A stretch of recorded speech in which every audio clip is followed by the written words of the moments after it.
श्री गणेशाय नमः। दूसरा अध्याय, नारद मुनि का भगवान नारायण से परोपकार के लिए प्रश्न करना।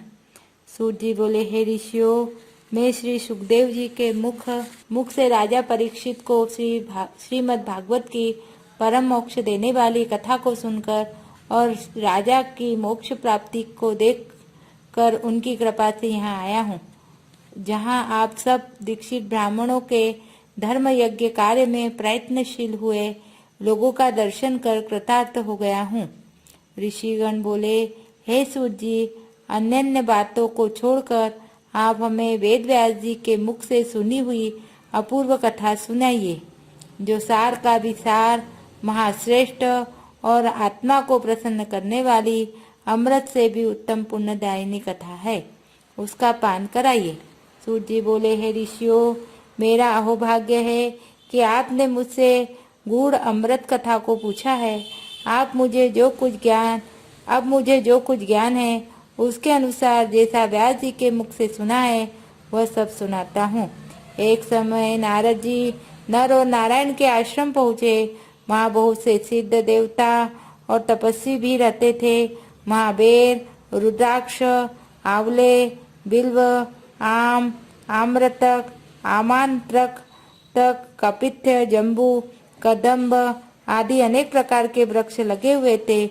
वहाँ विष्णु भगवान के चरणों से द्रवीभूत गंगा और अलकनंदा भी बह रही थी।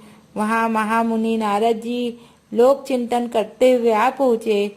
परब्रह्म में मन लगाए हुए जितेंद्रिय नारद जी के संपूर्ण शरीर से प्रभा छिटक रही थी। तब नारद जी ने तपस्वी नारायण को साष्टांग प्रणाम कर स्तुति करते हुए कहा, हे देवादिदेव, संसार के स्वामी, दया सिंधु, आप सत्यव्रती हो, सत्य हो, सत्य के सार रूप हो, सत्य से उत्पन्न हुए हो। हे सत्य योने, आपको मेरा बार बार नमस्कार है। मैं आपकी शरण में आया हूँ। आपका यह तप संसार को शिक्षा देने वाला तथा मर्यादा को रखने वाला है।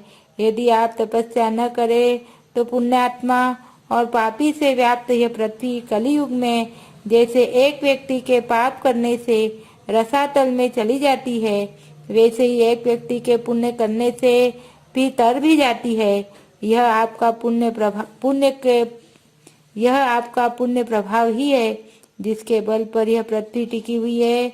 पहले सतयुग आदि में जैसे एक व्यक्ति पापाचरण करता था तो सभी व्यक्ति पापी हो जाते थे, परंतु कलयुग में केवल कर्ता ही पुण्य और पाप का भागी होता है।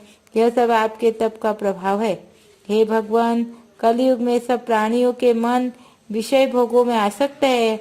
अतः स्त्री पुत्र आदि के मोह में फंसे हुए प्राणियों का हित करने वाला, जिससे मेरा भी हित हो, ऐसा कोई उपाय मुझसे बतलाइए, क्योंकि मैं आपके मुखारविंद से कुछ सुनने की इच्छा से ब्रह्मलोक से यहाँ आया हूँ।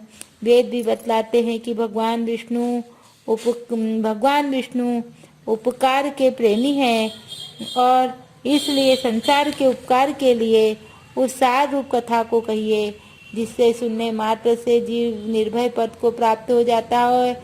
नारद जी के वचन सुनकर ऋषि नारायण मुस्कुराते हुए संसार को पवित्र करने वाली उत्तम कथा को कहने लगे।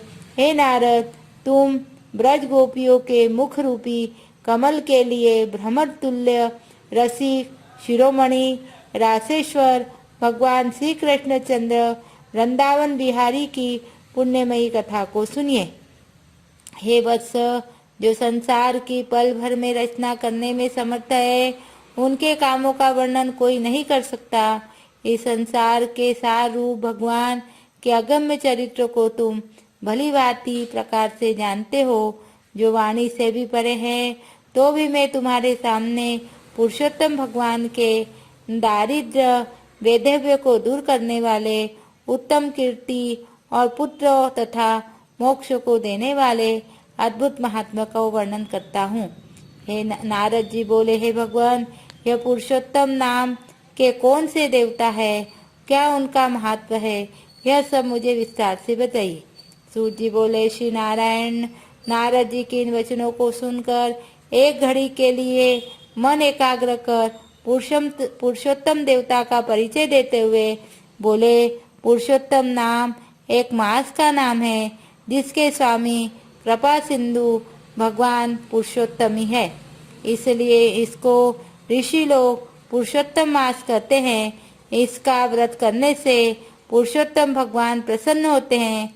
नारद जी बोले, मैंने पृथक पृथक स्वामियों सहित चैत्र वैशाख आदि मास तो सुने हैं, हे नाथ, पुरुषोत्तम मास कभी नहीं सुना।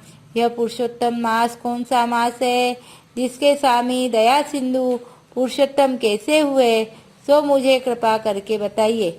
इस मास का स्वरूप है, क्या स्वरूप है, क्या विधान है, क्या व्रत में क्या करना चाहिए, कैसे स्नान करना चाहिए, क्या दान करना चाहिए, जब पूजा उपवास आदि क्या साधन है, जिसके करने से कौन से देवता प्रसन्न होकर क्या फल देते हैं। इसके अतिरिक्त और भी सार हो वह सब मुझे बताइए, क्योंकि दीन वत्सल साधुजन मनुष्य के हित के लिए उपदेश बिना पूछे भी देते हैं।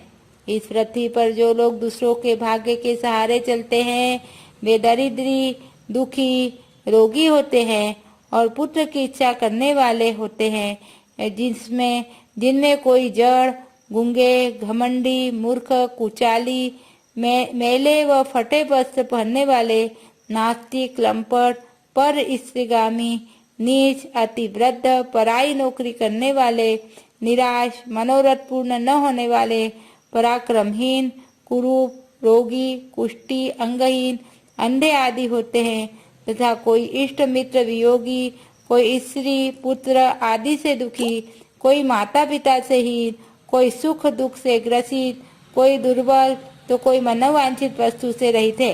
हे भगवान, ऐसे मनुष्य कुछ पुण्य करके, कुछ सुनकर, कुछ पढ़कर और कुछ आचरण करके इन कष्टों से छूट जाए, ऐसा कोई सरल उपाय बताइए। विधवापन, बाजपन, लूढ़े, लंगड़े, मानसिक कष्ट, रक्त पित्त रोग, मृगी, क्षय रोग, भगंदर, बवासीर, पथरी, संग्रहणी, खुजली आदि रोगों से ग्रसित और विविध दोषों से लोगों को देखकर मैं बड़ा दुखी हूँ।